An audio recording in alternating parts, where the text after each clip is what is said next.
So we are fortunate to have two doctoral level students from UK in clinical psychology as our presenters.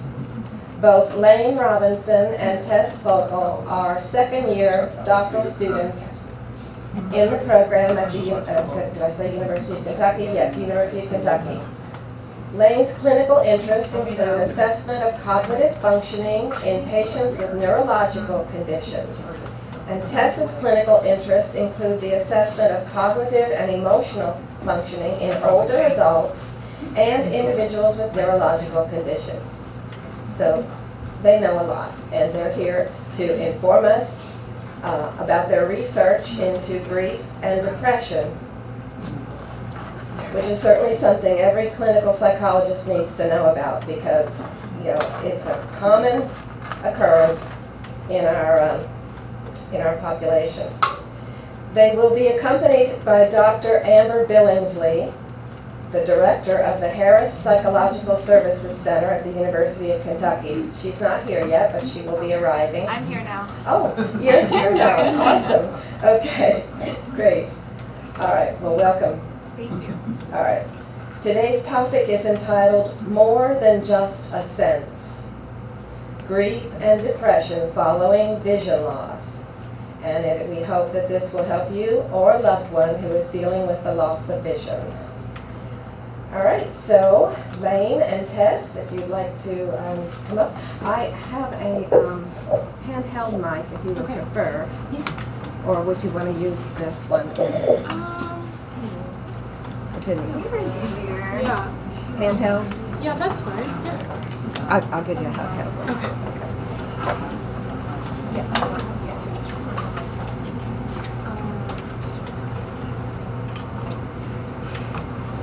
Or you can stand behind the podium and use that. Okay. Perfect. Yeah. Yeah, maybe we'll just use this one actually. Okay. Yeah. I'm sorry. It's on. You can turn it off. There we go. Either one.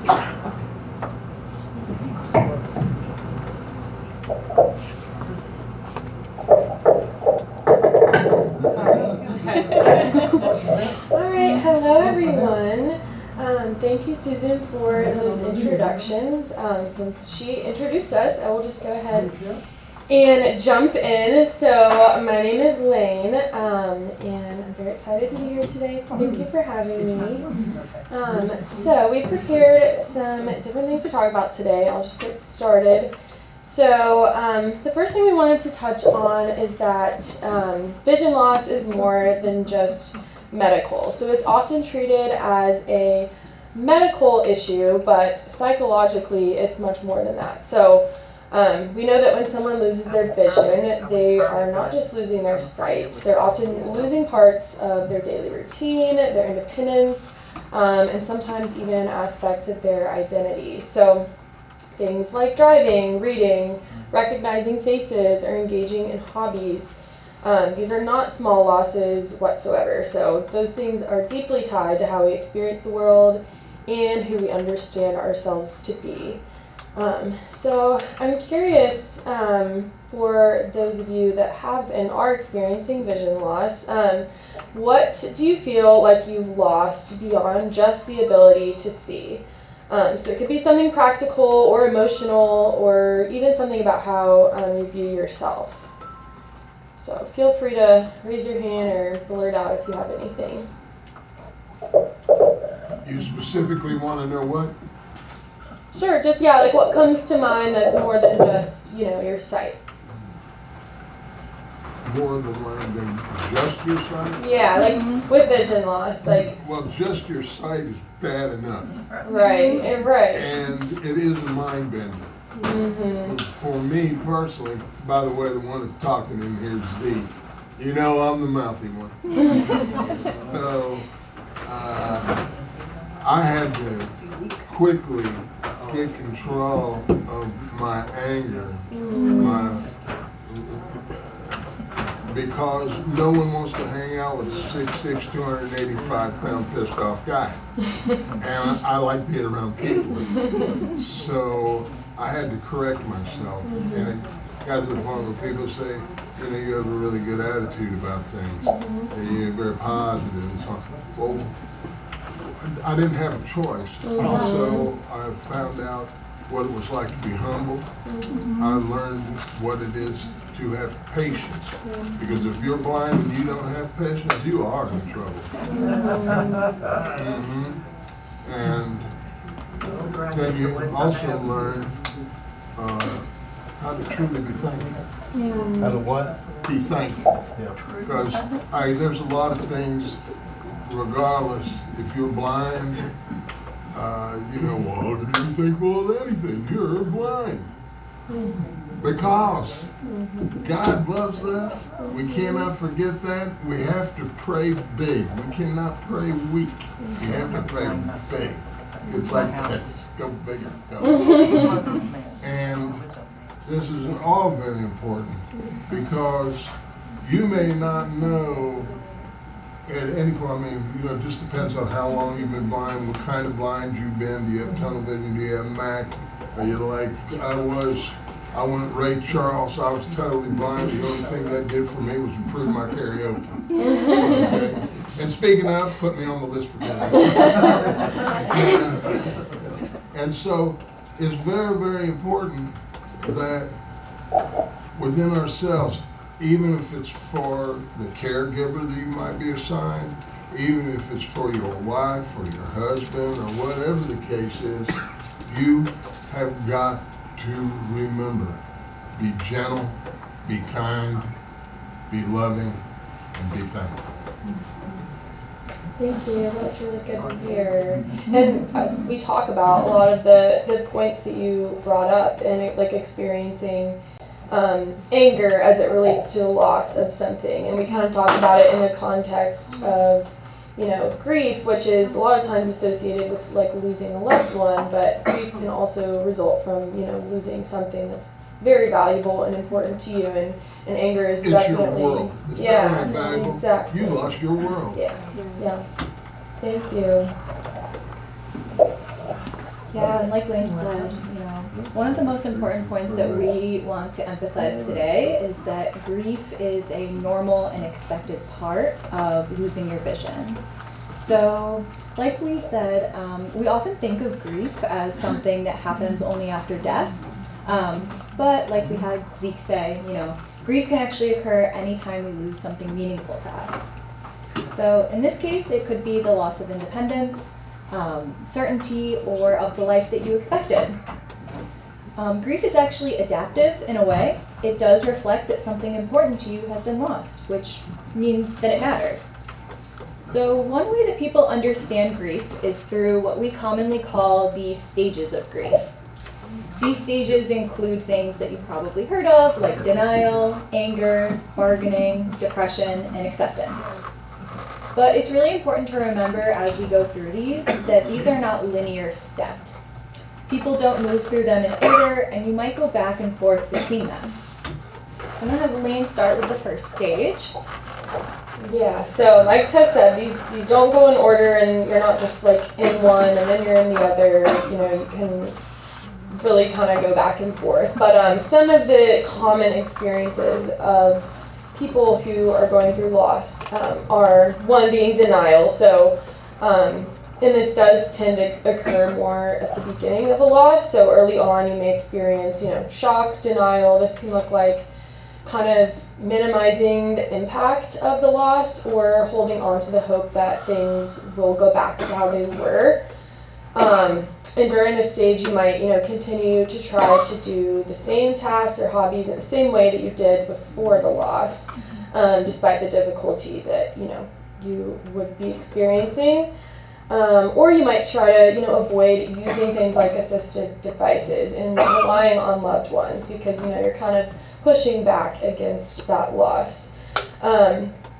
This is very normal, though, and it can be protective. So it is kind of giving the brain some time to gradually process a major life change.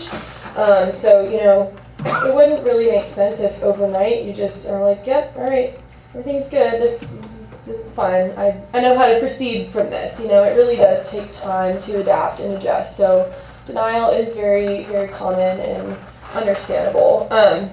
Another stage and characteristic of grief and loss is anger, like you had mentioned, Zeke. So as the reality of the situation and the loss becomes clearer, anger can emerge. And this might be anger directed in many different places and ways. So it might be anger at the situation, anger at the medical system, your support system, anger at God, or even yourself.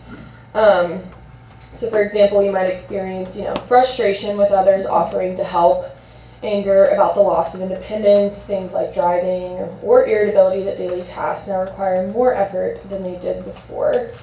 You might have thoughts like, why is this happening to me? This is not fair. And this reaction is normal and often reflects a loss of control, which is a very understandable response. I think that it would, you'd be kind of superhuman if you were able to experience something like this and did not feel anger. So just kind of want to normalize that experience. The third stage of grief that we talk about is called bargaining. And in this stage, some individuals experience bargaining, which is really about trying to regain a sense of control of the situation. It's what the term you were using? Bargaining. Bargaining? Mm-hmm. Okay. And in this stage of bargaining, you might find yourself thinking things like, if I just try harder, then maybe I can function like I used to. Or pushing yourself to maintain the same level of independence as you did before the loss. This stage is often driven by a really strong desire to return to the way that things were before, or to delay accepting that there has been a change. After bargaining, or like we said, it's not linear, but the fourth stage is sadness or depression. Not necessarily clinical depression, but at some point, most people do experience a deeper sense of sadness as the full impact of that loss becomes clear. This might look like withdrawing from your activities, feeling disconnected from other people, or losing motivation for things that you used to enjoy. Importantly, this kind of sadness is a very natural part of grief, and it doesn't necessarily mean that you have any kind of clinical depression. And then the final fifth stage is acceptance, or in this case, we also like to call it adjustment. So acceptance doesn't necessarily mean being okay with the vision loss, or that the sadness that you were experiencing, or the anger, that any of that suddenly disappears. Instead, it means recognizing the reality of the situation and beginning to adapt. So this might include things like using assistive devices, re-engaging in your activities in new or modified ways, or rebuilding your routines and roles. So in a way, acceptance is less about liking the situation and more about learning how to adapt and live meaningfully within it. And one thing we want to emphasize is that across all of these stages, what's important to remember is that people often move back and forth within them. So for example, you might feel acceptance in one area of your life, like using assistive technology, but still experience grief or anger in another, like not being able to drive. From a clinical perspective, we don't think of these stages as fixed steps, but rather patterns of emotional processing that naturally occur as someone adjusts to a significant loss, like vision. So with all of that in mind about the stages of grief, we wanted to know how you guys would think your grief might be transitioning into something more serious.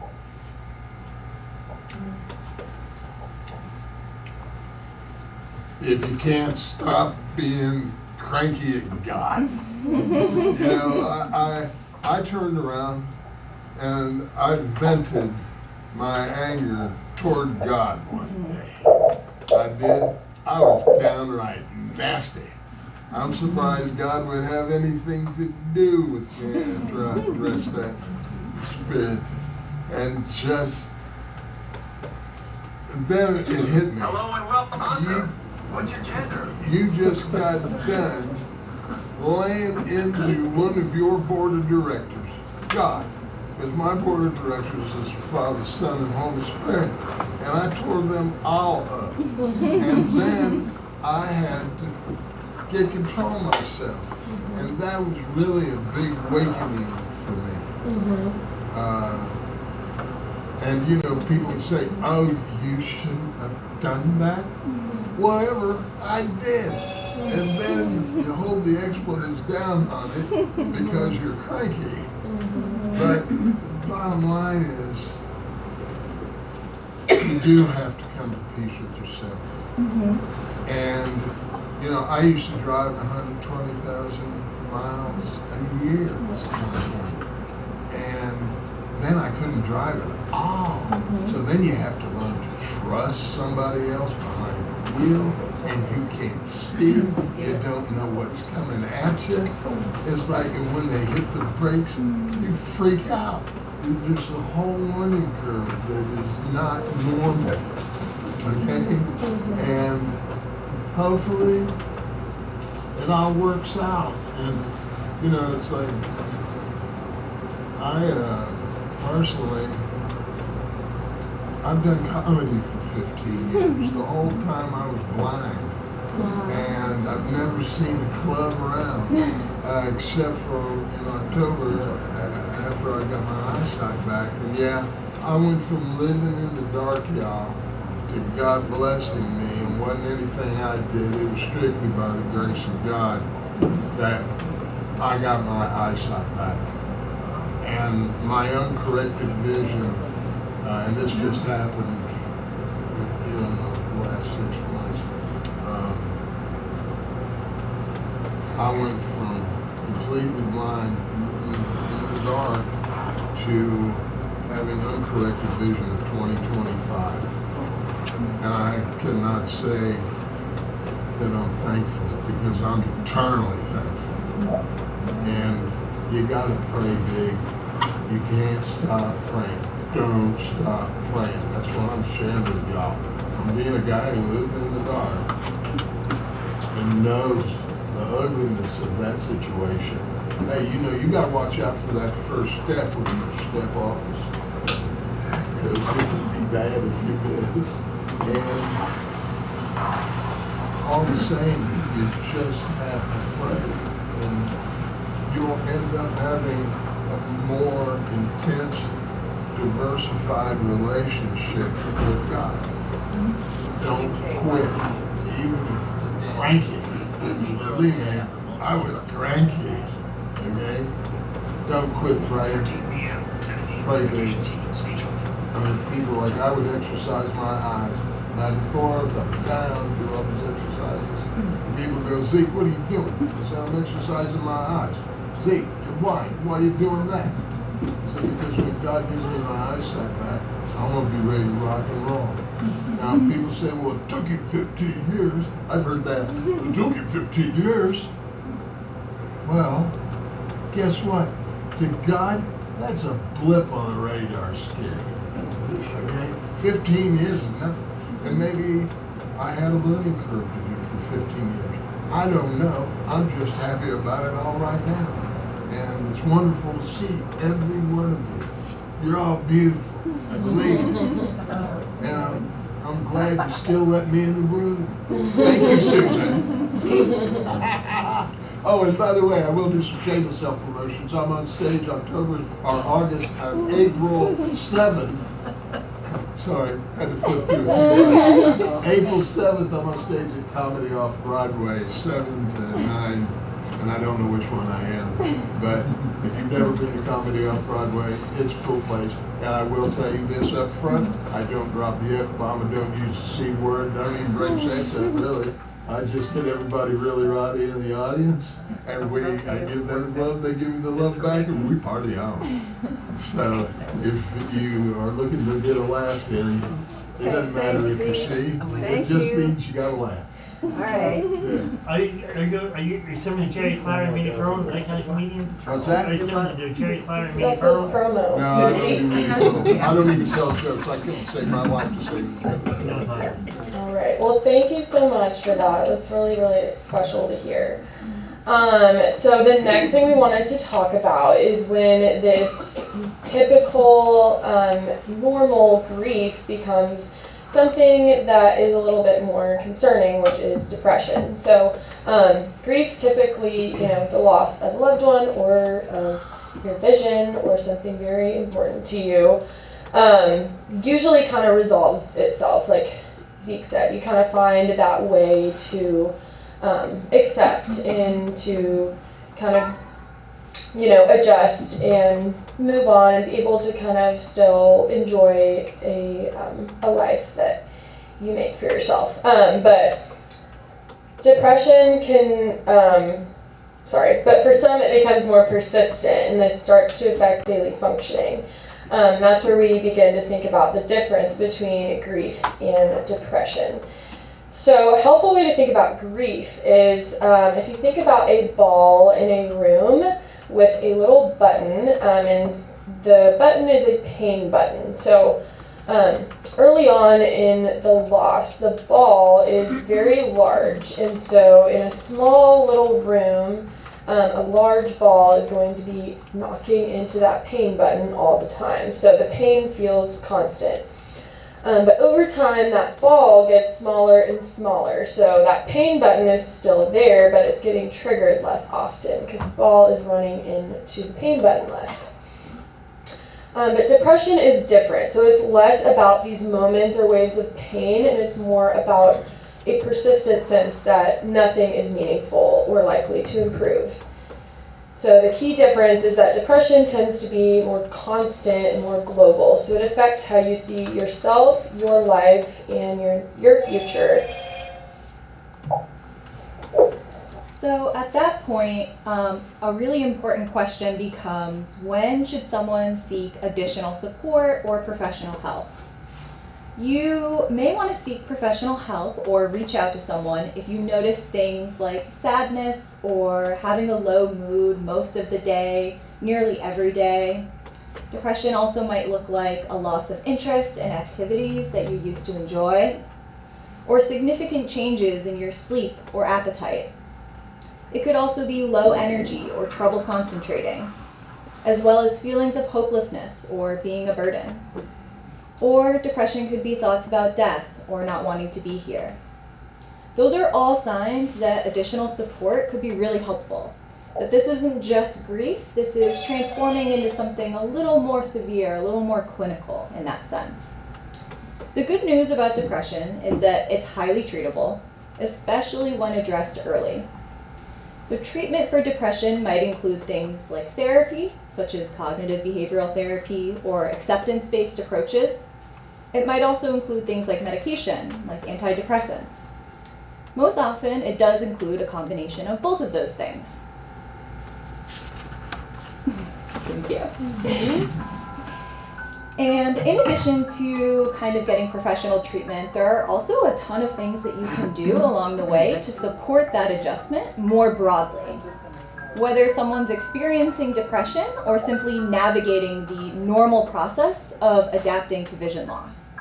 So before we move into some of the strategies that we've come up with or that we're familiar with and we want to share with you guys, we'd love to hear from you about what have you found helpful so far in adjusting to these changes or managing the emotional impact of coping with vision loss. If you had to tell a friend or give them advice, what would you tell them? Don't be shy, people. We need to hear from more of you. I can put something into this. I'm not visually impaired, but talking to people, especially when you first become blind or visually impaired, talking to someone else that has been through it and knows what you're going through and can relate to you, I think helps more than anything else that I have seen. I agree with that because there were people giving me advice that were not blind. And that solved me. In fact, that upped my cranky zone. And if you've never been blind, and you've never had anything blocking your vision, like putting a mask on or doing whatever, it's like a how dare you, Mama. Don't insult me. And That just adds to everything negative, you know. Yeah. We have hand raised over here. Linda, I was just gonna say that, now I was born blind, so but I do realize, I mean, I know, even though I was born blind, I know the benefits of being able to see. I don't know them all, of course. And I often wonder about how some people can be so sad when they can see and they have, it's like a whole different dimension. They can see so much that I can't. But I think the thing that I would say to someone who's lost their sight is to get with other blind people. Find an organization that would help them. Because when you're with other people who are already dealing with it, then you find out what what they're doing. And that's probably the most encouraging thing that they could experience. And get them to be involved in the BCB. Not the other one. not the other. No. Come here. Well, I really love hearing this, and it sounds like there's a common theme among, where, we're social beings. We need connection. We all crave connection. We're wired to crave connection. So I think that makes perfect sense, and thank you all for sharing. And it actually goes really well into kind of our next topic, which is talking about psychological support. So we wanted to talk about some of the factors that can be involved when you're going through this loss and maybe experiencing it in a way that is very intense. So one important area is psychological support. So therapy can help individuals process grief and make sense of the changes they're experiencing and develop tools to manage difficult thoughts and emotions. This isn't obviously the same thing as talking to other individuals who have experienced vision loss or are blind. But this, could be supplemental to that, is talking to someone and getting some skills to help manage those difficult thoughts and emotions. And so the goal of therapy is not to eliminate grief, but it's to help people move through it in a way that allows them to re-engage and reconnect with life.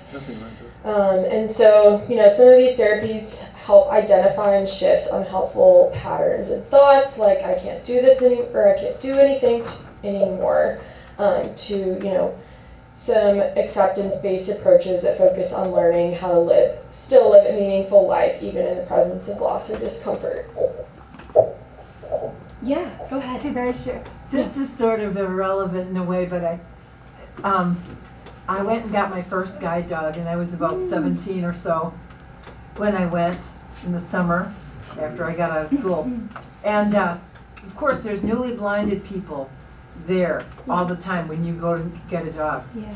And there was one guy, and every time I ran into him, I don't know how we started the discussion, but I said to him, it's really better to be blind than to be able to see.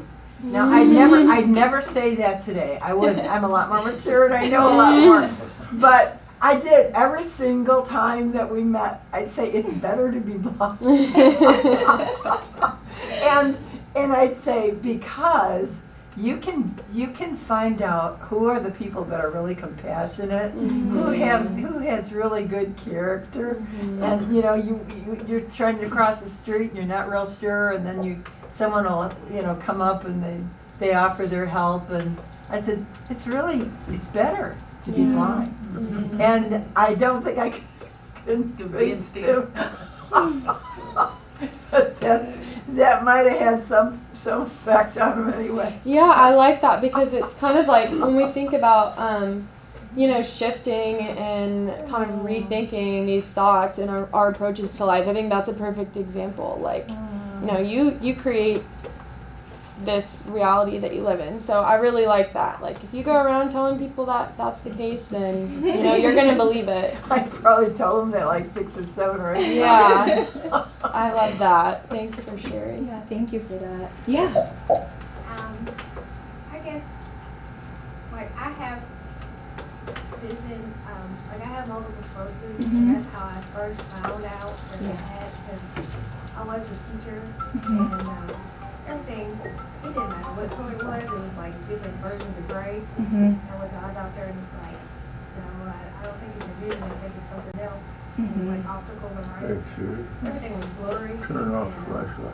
You know, I guess everything was fine at first, but that was a big adjustment. I was young, and it's been 23 years since that happened, but I guess it was hard, like dealing with kids, and sometimes kids can be mischievous and things like that. Well, you know, that was hard, and other things, and like, there's nothing wrong with you. You know, I guess the grief of dealing with that, and then, you know, like maybe this is not the right thing for me to do, like organization and just trying to put all these things, you know, to deal with behavior and paperwork and all this, and put it all together.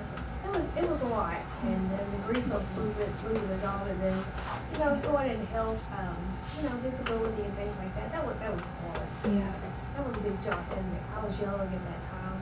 And the one thing that I didn't know about then is after that happened, that I could have received some type of accommodations. And that was like, you spent all this time going to school, trying to do this, and then that was just like, wow.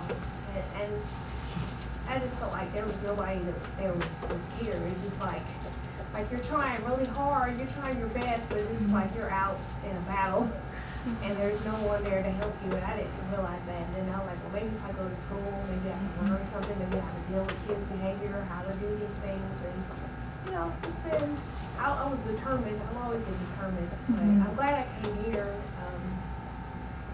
I guess maybe just a lot of things going on, and then my mom and my dad passed away, and then like now I'm on my own, and having to do things. And like I have a daughter. She was young at that time when I first found out, but sometimes it's good to have support. Sometimes you're in a situation where you don't have support and you're trying to do it all by yourself and you don't know what to do, and it's just like, okay, I'm just gonna give up. But I'm at that point where I'm just like, okay, I'm determined. I want to go on. I want to still do something. And try, you know, just giving up. I don't think that's the option. And so I have sought counseling and things like that, but it was just really hard to see other people like it's just like you don't care. Like you see me struggling, but you're making things worse. And like you can help me. Like if you see this person, like don't have a tattle or do something, like help me do something. It's just like you're in a battle on your own. But I don't know. Like you go through different griefs like that, and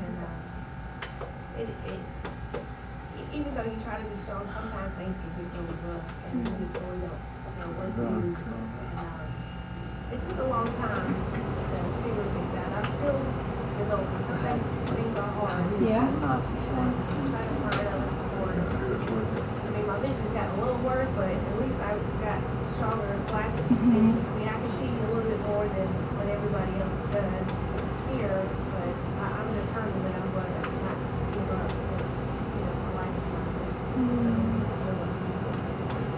And having that kind of mindset can be so powerful.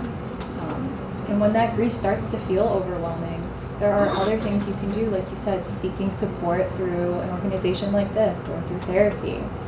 There's also some really good behavioral strategies that can be helpful for anyone, whether it's grief you're dealing with or even a more severe depression.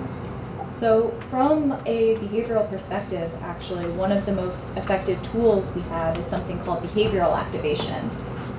And so when people feel depressed or overwhelmed by grief and all of the things that they have going on and that they're dealing with, it's very, very natural, I'm sure, as you all may have experienced, to withdraw or to do less or to avoid activities that you enjoyed and to stay isolated. The problem with that is that it actually reinforces depression and sadness over time. So the cycle becomes, less activity is leading to you having a lower mood or feeling more depressed, which leads to you doing even less. And then that cycle kind of continues. In the context of vision loss, that might look something like stopping hobbies because they feel too difficult, or avoiding leaving the house, or pulling back from social interaction. So behavioral activation works by intentionally introducing or reintroducing small, manageable activities even if you don't feel motivated to do them.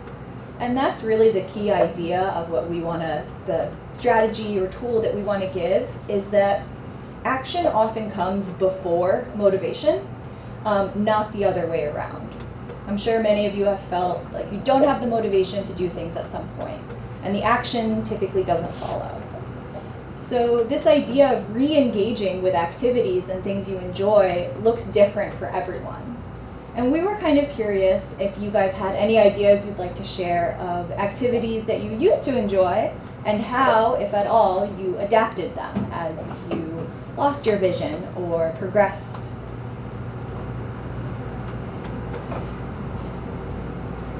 Yeah. So I like Linda and several over here. I was born blind. It took a little turn about 10 decades or so ago. So I'm a little worse now than I have been, but it's never been very good. I've always been at the edge of legal blindness. But I used to be able to read and a paper book. You could hold it in a way that with some changes in the vision and all. I can't do that anymore. Everything is either magnified or audio now. So I used to just tear it through. I mean, I would read multiple books a week.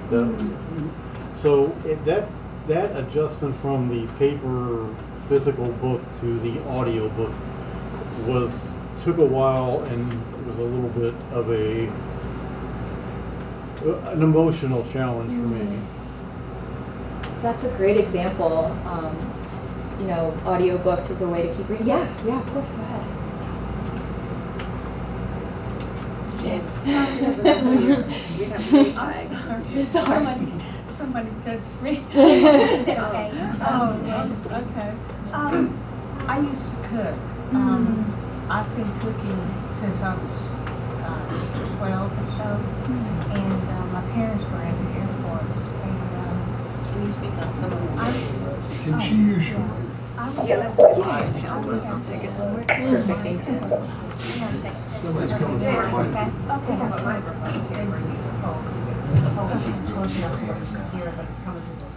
Okay, thank you. I used to cook all the time, and I've been cooking since I was 12 years old, and by 14, with my parents being in the Air Force, I would have dinner already ready for them when they got home at 6 o'clock. I grew up in England, and it took an hour and a half or so to get from the Air Force base that we were living on to the American housing neighborhood. And so I would always have dinner ready. Once I lost my sight, I thought I would have to give up the ability of knowing how I cooked, knowing how and what I was cooking and how it would taste. But I found that my taste buds got more sensitive. It's better. I can smell when something's burning. If somebody's cooking bacon too high, I know it because I can hear it and I can smell it. And I just learned to use adaptive techniques. And one thing that my mother always taught me when I was young was the best tools in the kitchen that a cook can use is her hands.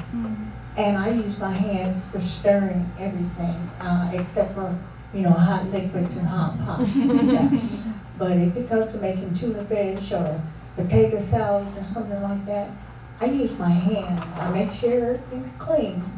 I do leave the water running. I'm constantly going through paper towels, but I lost the eagerness of creating menus and meals for my family. And then once my blindness became total in 2016, I just gave up cooking, and now it's even worse because I don't have anybody to cook for, and then when I do cook, I cook too much. But I've found that the adaptive techniques that I've learned with my blindness is making me feel better, and having that to continue to be active in doing so.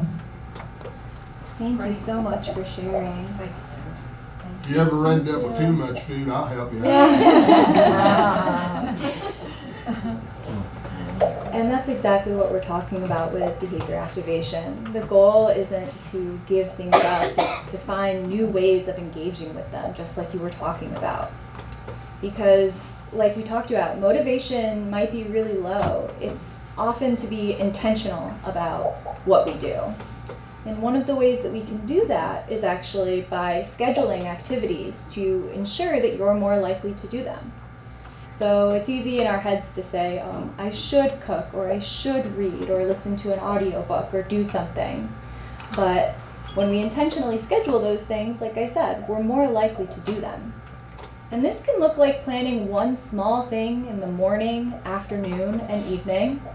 Those activities can be something that you enjoy, like cooking, or taking a short walk with someone. But those activities can also be something that just gets you unstuck in the moment, like getting out of bed by a certain time, or brushing your teeth in the morning. Those small actions really count, especially early on. So that's why we emphasize that it can be both fun and practical things that you do just to take care of yourself. And those things do become harder when you have depression, or even when you're struggling through grief. So behavioral activation is really about rebuilding that structure and momentum, not getting stuck in that cycle that we talked about, one small step at a time. And it just really helps you start to move forward again. But an important question when we are moving on and we are doing these things is, what are we moving towards? And that kind of ties into the other piece that we wanted to talk today about, which is values. Lane, take that. Thank you. Yes, so another helpful way to think about adjustments is through values. So I feel like we hear this term values all the time, but we never really define it and talk about exactly what it means. So values are, in the simplest terms, things that give your life meaning, like relationships, independence, learning, or creativity. And one important point is that even in the context of vision loss, those values don't disappear. They might just need to be expressed in new or different ways. So for example, if you value independence, that might look like learning new ways to navigate your environment. If you value connection, it might mean staying in touch with others in different ways. If you value learning, it could involve audiobooks, podcasts, or classes. So a concept that we often use in therapy is something called a choice point. So at any given moment, especially when things feel difficult, we have a choice. We can move towards what matters to us, or we can move away from it. And that doesn't mean it feels easy. For example, if you value connection, you might still feel the urge to withdraw, but a values-based choice might be calling a friend anyways, even if it feels uncomfortable. So this approach shifts the focus from what have I lost to what can I still move towards. In that way, values help guide behavioral activation. They give direction to the activities that you're going to take. So even when circumstances change, values can remain a stable anchor, and they can help guide meaningful action during the adjustment process. Another thing we'd like to talk about is something called the 4 tasks of grief. So we talked about the 5 stages of grief. The 4 tasks are another kind of development that helps us understand adjustment after grief and loss.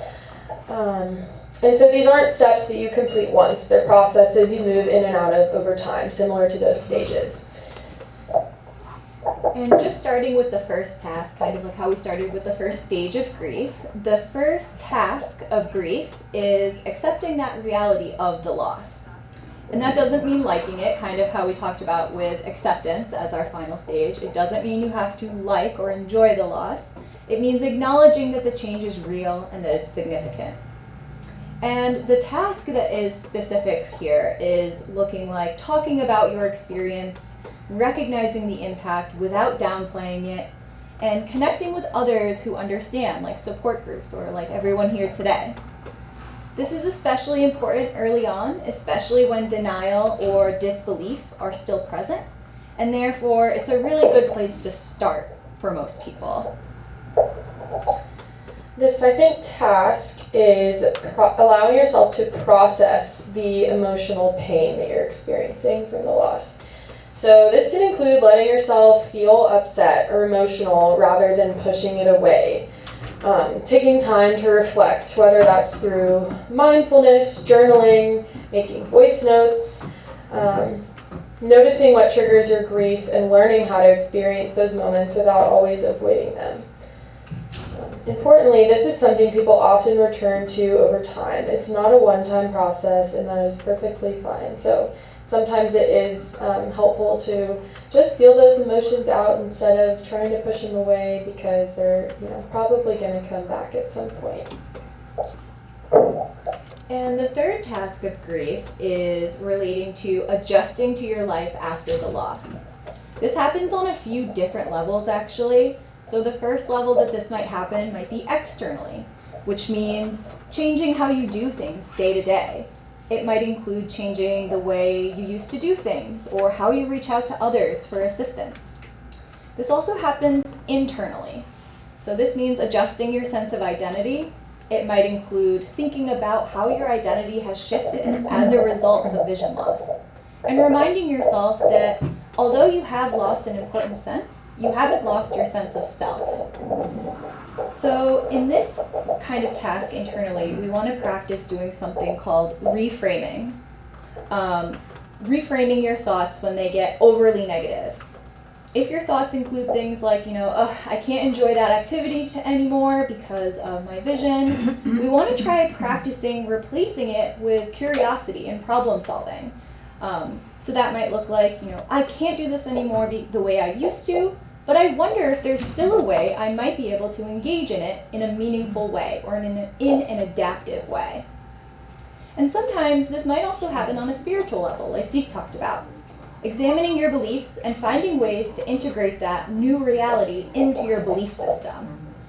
A key part of this is recognizing that while something important has been lost, your sense of self is still intact. Sorry. Give you a hand. Yeah, I was going to say sorry. So sorry. Okay. Sorry. All right.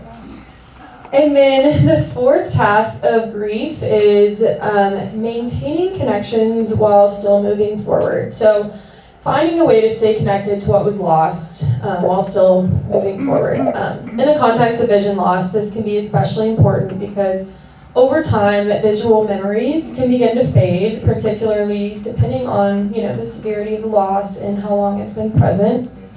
So part of this task can involve intentionally holding on to those memories in ways that feel meaningful. That might look like describing important memories out loud, telling stories to others, or recording voice notes to preserve those experiences. It can also involve carrying forward what those experiences meant to you. So for example, if vision was connected to creativity, that might continue through tactile forms of art, like working with clay. If it was tied to independence, that might show up in learning new ways to navigate your environment. If it was about appreciating beauty, that might shift to engaging with music, nature, or other sensory experiences. At the same time, this task also involves continuing to build a life that accommodates the changes you're experiencing. It's not just about looking back, it's also about intentionally engaging in meaningful activities in the present in ways that work for you now.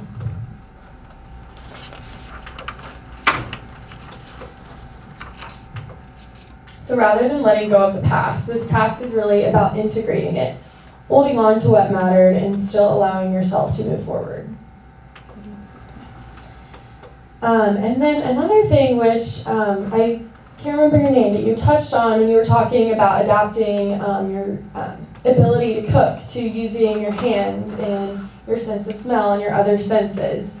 We wanted to just touch on that the brain has a remarkable capacity to adapt. So Through something called neuroplasticity, the brain can reorganize and strengthen other sensory and cognitive systems to compensate for vision loss.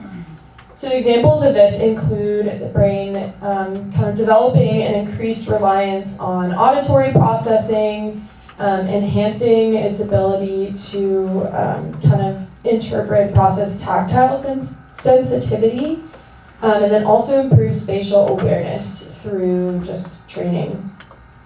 So while this doesn't reverse vision loss, it does support adaptation, and that process can be actively facilitated just through practice and through rehab, and through continuing to do the things that you would like to do and that you enjoy as best as you can. Your brain will kind of work with you on that. So it's pretty cool. I have some science for you as well. So taken together, adjustment after vision loss is not just about coping, it's about rebuilding. So that rebuilding process is supported by processing your emotions, staying behaviorally engaged, maintaining connection, developing new skills, and allowing the brain and body to adapt over time.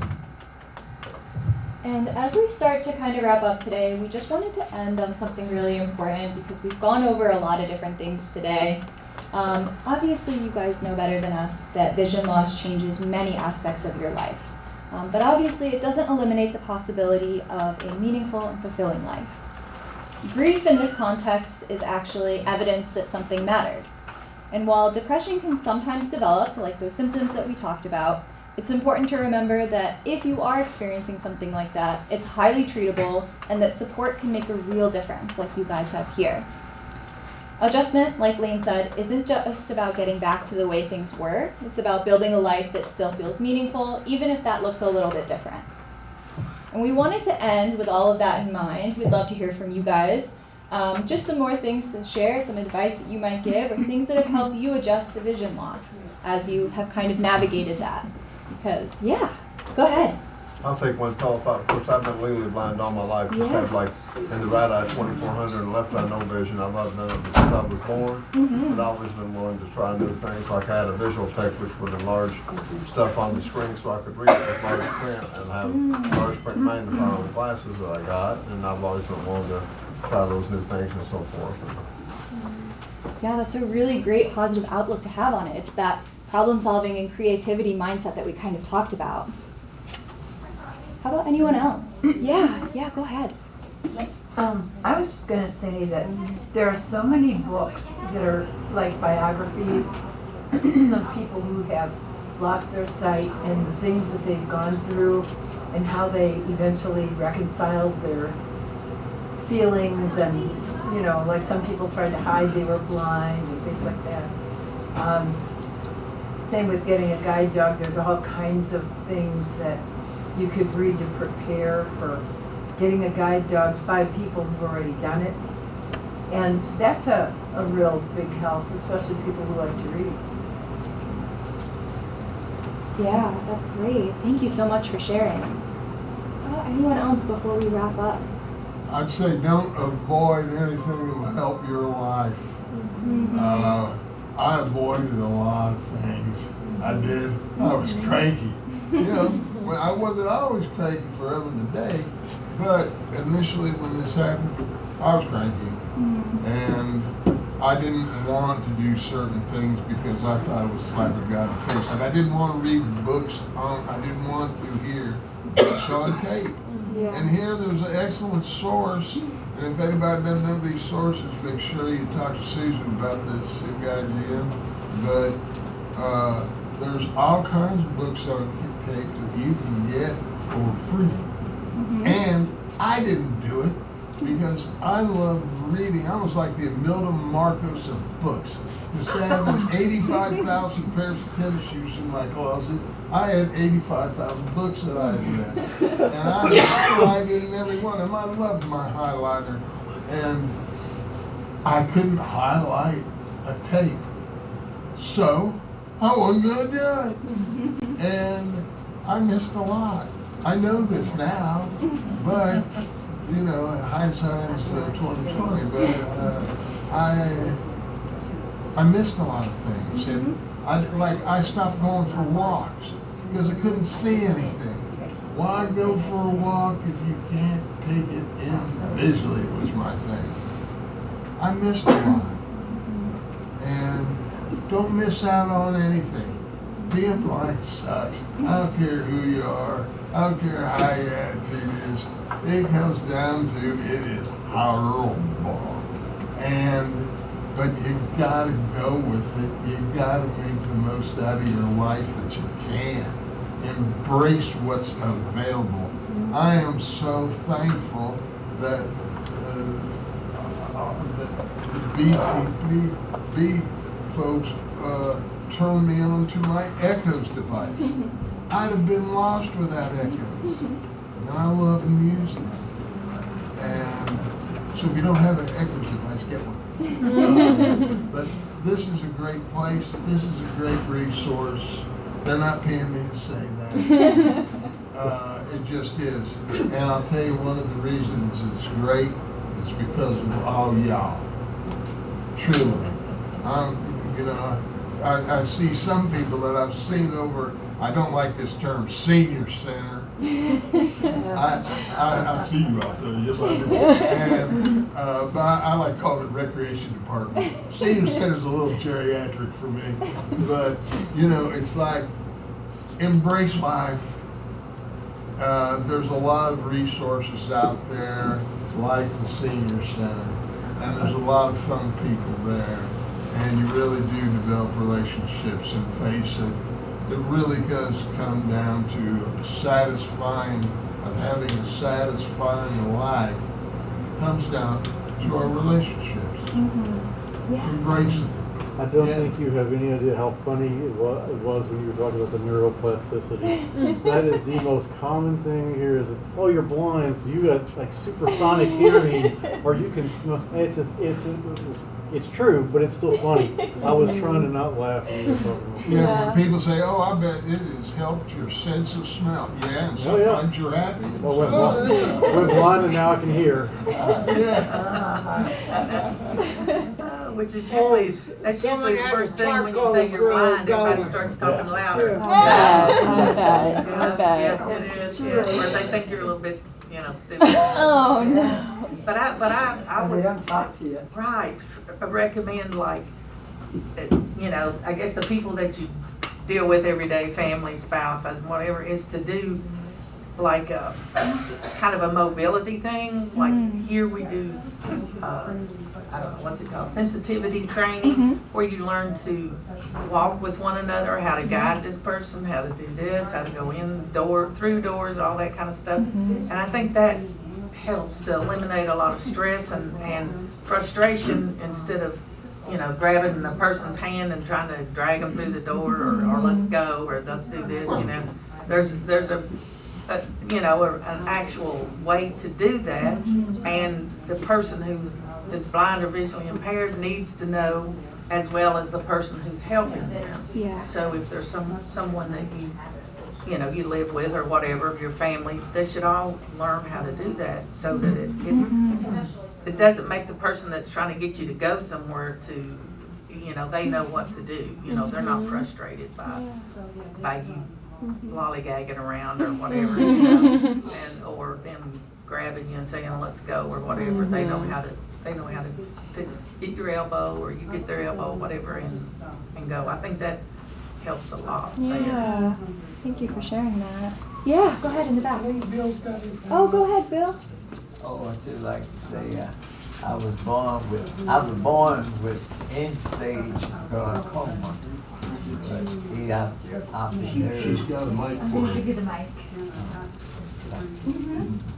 I was born with end-stage glaucoma, and the glaucoma would eat out the optic nerve with fluid.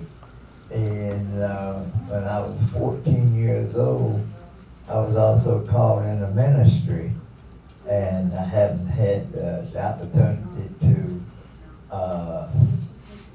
but the doctor hadn't put me on any medication. But when I was 16, he put me on medication, but I was losing my left eye. So my left eye went out. I was completely blind in my left eye. time I was 16 years old. And then I lost my right eye about 12 years later, half an eye.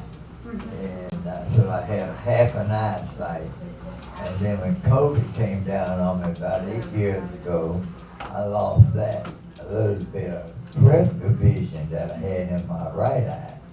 So then that's when I was totally blind for 8 years. And I'm still preaching. I'm not able to read the word, but the Lord put it in my head. And I'm able to preach the word, and the Holy Ghost get a hold of me. We shout and we preach, and everybody enjoyed my message. And then finally one time, a gentleman said to me, he said, Brother Marks, said, all this shouting you're doing around here, you're not blind. I said, yes, I am. I said, I depend on the Lord. The Lord gives me insight, so I have faith to know that I'm walking by sight. I'm walking by faith and not by sight. So I just thank the Lord. I'm still totally blind today. And God has been good, and still preaching. And I appreciate when y'all ask me to pray the dinner prayer. Because we know that God is still able. Isn't that right? Amen. He's still able, children. Yes, to just hold on to his unchanging hand. Because certainly he will make a way out of no way if we hold on to him. And I have had a little depression, but through it all, I learned to pray. And I used to just pray when I get up and when I go to bed. But now I pray in between too. I pray about 4 times in between getting up and going to bed. So that leads me into, oh, okay. Yeah, maybe I am. I think I was a little Catholic in it. You sure can move, Bill. But may the good Lord bless and keep you all as our prayer. Amen. Thank you so much for sharing. So thank you all so much for sharing all of the helpful ways that you adapted and sharing all of those details. We really appreciate it, and we were so glad that we were invited here to share, our knowledge and what we know when it comes to at least grief and depression. If there's anything else, we'll be here for a few more minutes, but we do have to get on the road around 2. Just a big thank you to you all. Yeah, thank you all. I think I've learned more from you than you may have learned from us, but hopefully you took away something. So thank you all. I do have a question. April 1st, I believe from 1 o'clock to 3 o'clock over at the Senior Center, there is a thing about blind. And I understand, are y'all putting it on Susan, or what's happening? April 2nd. April 1st, I believe it's the pharmacy students. A couple of them were here earlier, and yes, it is. We are collaborating with them. They are putting a program on April 1st. They're here, so help yourself if you want to go to that. April 1st. 1 to 3, right? Okay, well, I hope, I think we've learned a lot today, different aspects of psychological tips we can use to combat any kind of depression or grief, especially that behavioral activation that they talked about, get up and start acting, and, the mood will follow. So, also, I think we've heard a lot about how our spiritual life assists us in our adjustment to vision loss. So, so let's give Lane and Tess a big hand, and thank you all for coming to present to us. Miss you and Bobby. Thank you so much. She's already here, right? You want to listen? I'm